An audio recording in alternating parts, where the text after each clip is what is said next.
So the name of my talk today is RPM, Resistance, Play, Misbehavior, but really it's about living in an era of revolutions per minute.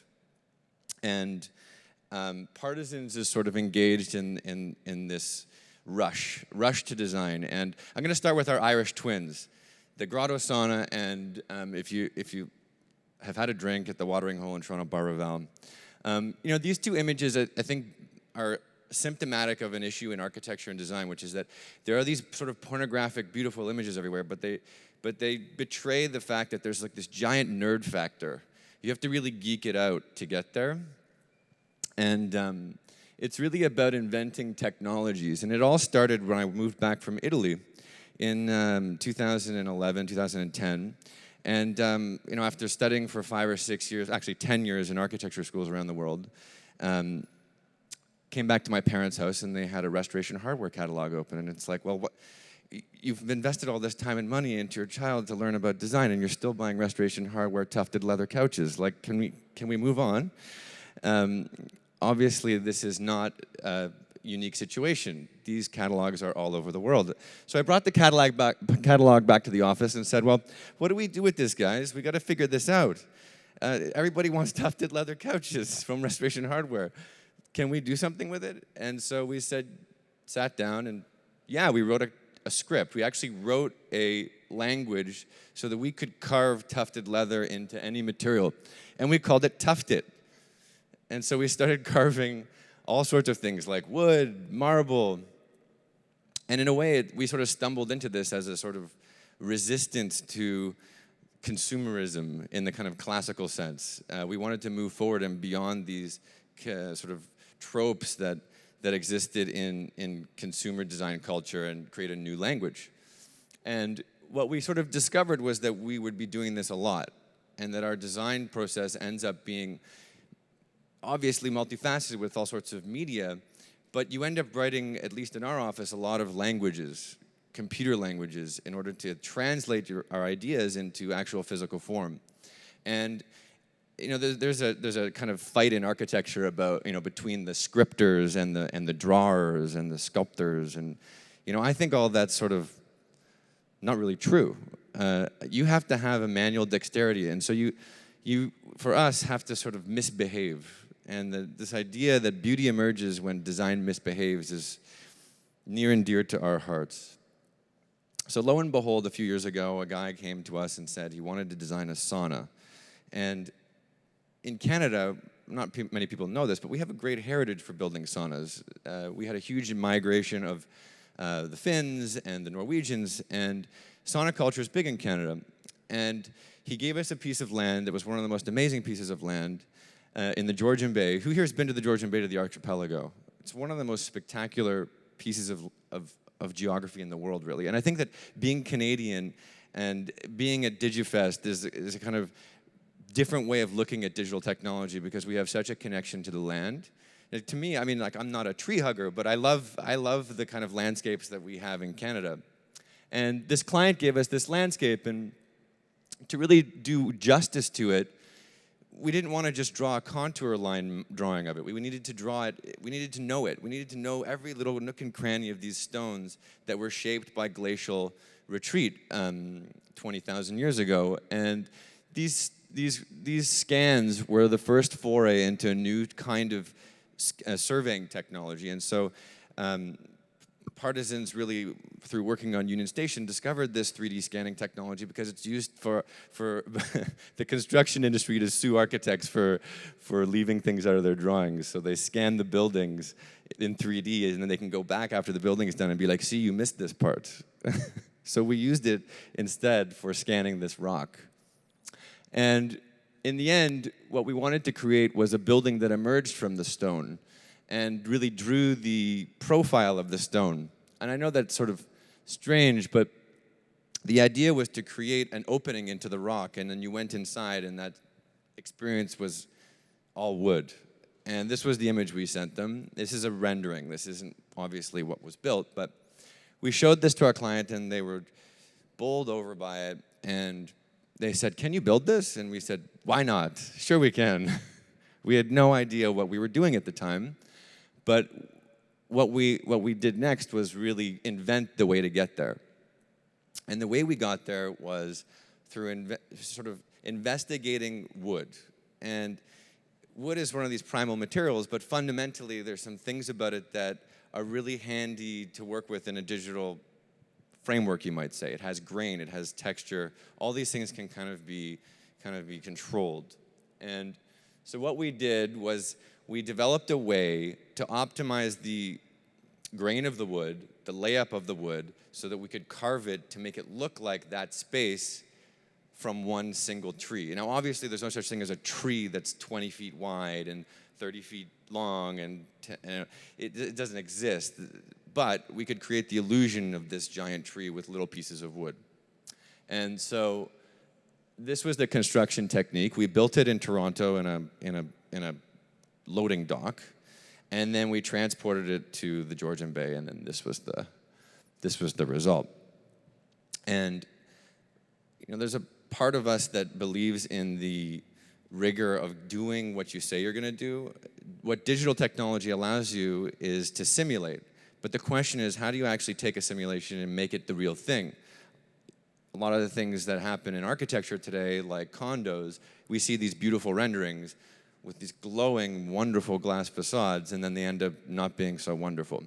So this idea of being true to the image that we create, true to the simulation, is really important. So that means doing a lot of playing.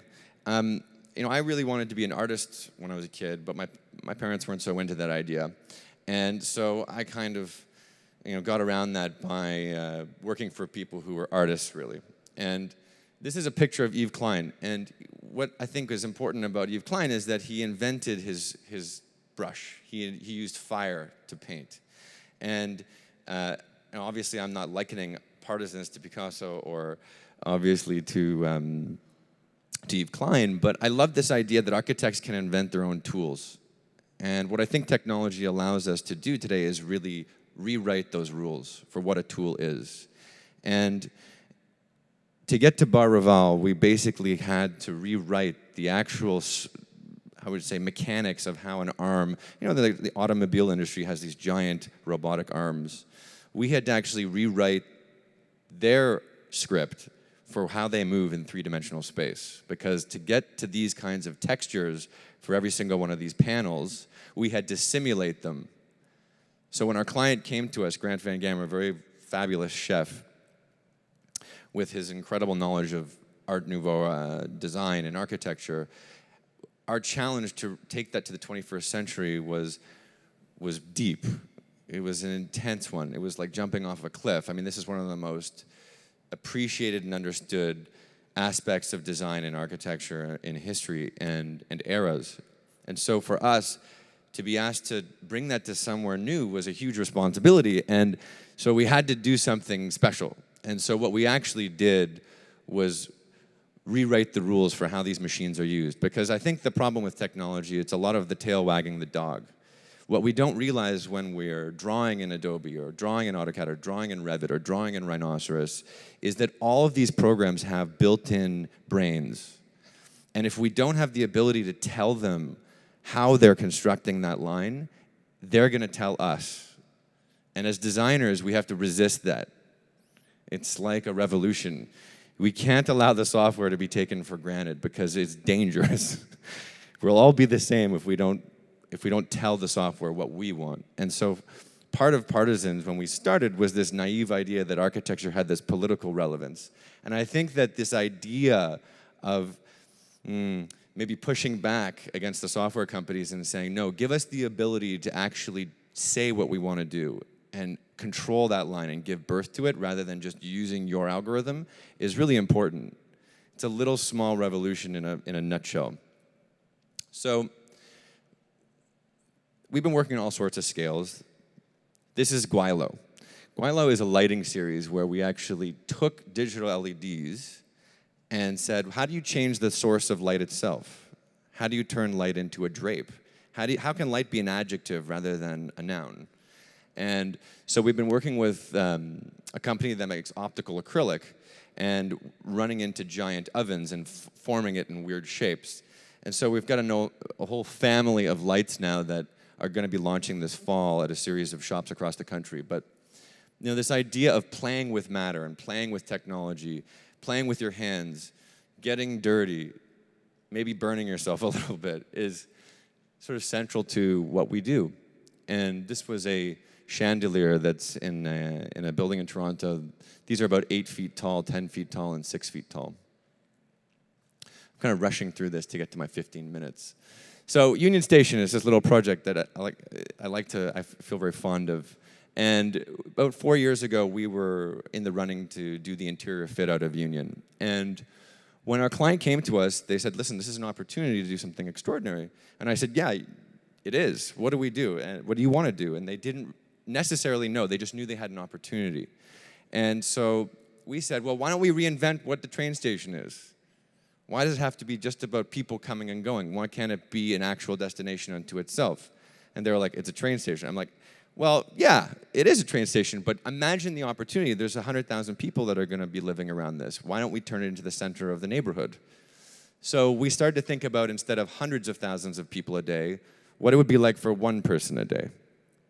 Like that one salmon in the spawning season that hangs out in an eddy, instead of just thinking about the entire group. And so what that led to was this idea of the meander. So the entire project actually started out with a logo and the vision, this idea that Union could be one of the world's most engaging civic experiences, that it was all about one person running around the 7,000 columns at Union. And so the logo became a family unto itself. It became mutable, changeable. So the logo was the first part, and then suddenly we had to deal with the building. And the building had over 8,000 individual CAD files. It's a project that started in 2006. And one of the things that Partisans has been really steadfast about is technology. Bringing in the idea of BIM, so building information modeling things in software in time and in 3D, so you're not doing just two-dimensional drawings. So a group of Ryerson and OCAD students came together at Partisans and in a year produced a state-of-the-art BIM model of Union Station for the city. And without that kind of evolution, I don't think our studio would really be where it is today. And it was a scary leap, but these technologies really empower. And I think the important thing is to realize that they empower the youth. This idea that an architect is some old gray-haired guy with a bunch of people working for him is just not true anymore. What technology has allowed is for young designers to come together and leverage that into credibility, capacity, and in the end, a way to move forward together as a new generation of designers, because we have to fight the incumbents. They're not going to let us in if we don't really compete. And so when we get into the nitty-gritty of Union, you get into a room of engineers, basically. It's all about flow, people, like the salmon again. But flow of electricity, flow of air, flow of sprinkler water. All this stuff, everybody is fighting for space. And we said, well, hold on, guys, let's not fight. Let's all come together in one room, and let's do something fun. Let's imagine that it's possible to turn a light bulb, an HVAC duct, and a fire sprinkler into a sculpture. And they thought we were completely crazy. But we did it. And the ceilings at Union are going to be a whole field of these new fixtures, and it's almost like an architectural product. And the way we did it was by bringing people that normally don't work together into one room. And we're really proud of it because we call them the Aerocados right now. Maybe you guys can come up with a better name for us, but because they kind of look like avocados. But the idea is that basically through one side the air flows, and through the other the light flows. And then, with enough of these, you get a kind of datum, like a new ceiling. So in a way, we've invented a new ceiling product instead of architecture. That's an image of it. And then that'll be the food court. Whoever thought a food court could be beautiful. But why shouldn't it be? I mean, this is architecture for the people in the end. Most people can't afford to go to expensive restaurants. They can afford a food court. But we should, as a city, be providing the kind of joy and love through design for that kind of experience. And our clients were receptive to it because Union is a 100-year project. And what I'd like to work with is clients that have a vision for 1,000 years or 100 years. You know, in a time when climate change, all these things are so stressful to us, it's nice to work with people who have a business model longer than 6 months. So I'm going to end. I think I rushed through this thing. I think I'm at like 18 or something like that. Oh, I went too quickly. Great. So one of the things I want to talk about is what we're sort of experimenting with right now is gaming in architecture. We've been working on Toronto as sort of this big problem or challenge or opportunity. And what you're looking at right now is a simulation of the city. You see the CN Tower in the middle there on the bottom. We're now developing the city at a rate where eventually we're going to be building 150-story towers. And so what we're trying to tell is a story of the result of our building practice now. If we just continue to extrude the city without building diverse architecture, like why for a city that is so many different kinds of people, why are our buildings so similar? Why are they just the physical manifestation of one particular business model? Why can't we reimagine how property works at 50 stories? Cities like Fez in Morocco, these have wonderful ideas of how physical space functions in 3D. And so what we did was actually create a way for you to sculpt the city in a game format. And so what this is someone actually toggling through Toronto, and what you get to is eventually everything at 100 stories. And it's an unbiased sort of examination of what we're doing as a group of people, as a society, and at the same time, as sort of like a call for help or a call to action. Because we don't have a client for this, but we really believe that Toronto, and us being at the Chorus building right now, I think is important. We're experiencing probably a once in a sort of generation, perhaps twice in a century building boom. And we could really turn this into something special, and it's nowhere near the end. Our city has so much more to fill out. And I believe in it. And I think everybody else who works with us believes in it too. So hopefully we'll get to a city that's a little more dynamic. Maybe it's a bubble city. Maybe it's a city that's got new forms of technology. Maybe it floats. Maybe we will have different kinds of property ownership titles. Perhaps we'll have different kinds of representation. Maybe there'll be a city councilor that represents the air or the sky. But this is basically the idea of some of the projects we're working on. How do we work in the blind spots? How do we use digital technology to go places that we would never even dream of, find aesthetics that we're only talking about, and then make them? So thank you for your attention. Thank you. Alex, you didn't really have to rush, but that was great. Thanks so much. We're going to open up the floor to questions.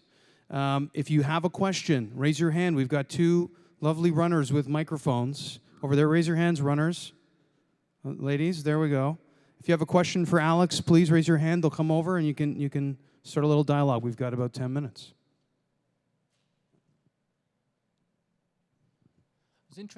I was interested in your point on the sameness of architecture in the city. This singular business model, how much is that due to risk aversion as an outcome of a very few players in the market who also have a centuries level plan, but it's a plan to maintain a certain balance for themselves and for the city? Sorry. Did I interrupt you? No. Okay. I think it's a fabulous question, and I think you hit the nail right on the head. And I don't. We're actually releasing a book on Toronto's development called "The Rise and Sprawl" at the Luminato this summer. I think one of the great things about Canada is we are a humanist society. We really are. But one of the things we've become very good at is risk management, insurance, regulation. And I think that this idea of stability has actually stifled innovation. And we need to be really careful. There's a fine line between resting on your laurels and understanding that we have to do more. So when it comes to buildings, the business model of development in Toronto is set up for an adversarial process. And that process is not just the developer's faults. It's actually, you know, sometimes when we're working with clients, we draw this triangle, like time, money, quality. And the same thing exists for these big projects. And you know, you have to look at it from the perspective of three parties: the consumer, the developer, and the city. And it's these three forces at play that end up generating this architecture. So this idea that the big bad developer is the problem and there's just so few of them, actually there's actually dozens of them. And we actually have a diagram that depicts all the relationships. There's dozens of developers and dozens of architecture firms. So it's a very broad ecosystem of business interests, as well as pension funds and so on and so forth, who have other even more precise risk management practices. But basically, you know, the business side of it's one thing, but there's also a policy side, and then there's us, just us. We have to also be willing to kind of say, no, I want better, because the only way the developers are going to move forward is if we demand a better product. And I know that sounds crazy, it's sort of like chicken and egg, but in a way, we have to be demanding better as citizens. And then that is really, to me, one of the missing components. And I know that sounds crazy to say, but fundamentally, people vote with their feet, and they buy with their feet. So if people clamor to line up to buy, you know, really basic condos with, you know, radiating balconies that are essentially turning our buildings into radiators, how can you stop it? It's easy. So we have to figure out hybrid ideas for architecture, ways to find density for design. The risk profile has to be chewed away at.